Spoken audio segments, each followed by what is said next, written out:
Maurizio, intervisti Allora, l'architetto. L'ho intervisto.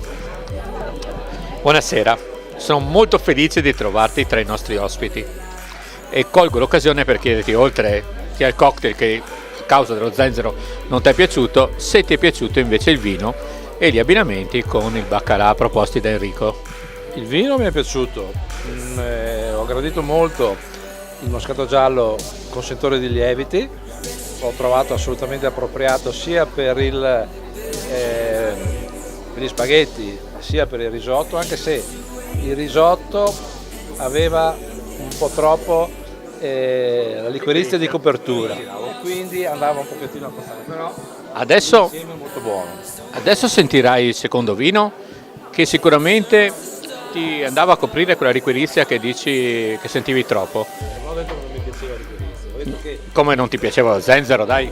no, lo zenzero proprio, io che sono Giorgio! un appassionato di cucina, lo zenzero lo detesto perché la freschezza nei piatti non la desidero e non voglio sentirla. Ma quel pizzicorino lì, tutto piacevole, piccantino. Raccontavo ai miei amici che io che seguo molto i programmi su Gambero Rosso, una volta ho visto una trasmissione con uno chef di cui non mi ricordo il nome per fortuna, che alla fine per dare freschezza a un piatto ha grattugiato una fisherman sopra e ho detto siamo arrivati a capolinea.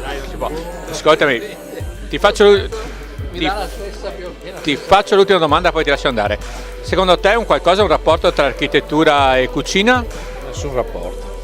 Ma come nessun, L'unico rapporto come nessun rapporto? mi sembra un po'. Ma come? Allora, noi continuiamo a dire che stasera, che oggi è la giornata mondiale del sorriso e quindi vogliamo ridere con i nostri amici, con i nostri ospiti e giocando con i nostri piatti, i nostri vini, il nostro modo di stare insieme. E come al solito, Intendo, preferisco molto la cucina all'architettura. ma dai, Assolutamente.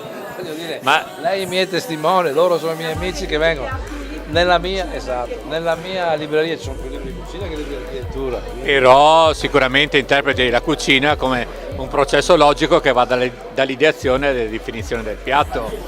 Ma no, io sono due mondi completamente scissi. Se proprio dovessi abbinare qualcosa alla cucina, l'abbino al sesso, ma all'architettura mai. A questo punto sono costretto a passare il microfono a lei. Io ho solo sentito sesso e architettura e cucina. Grazie.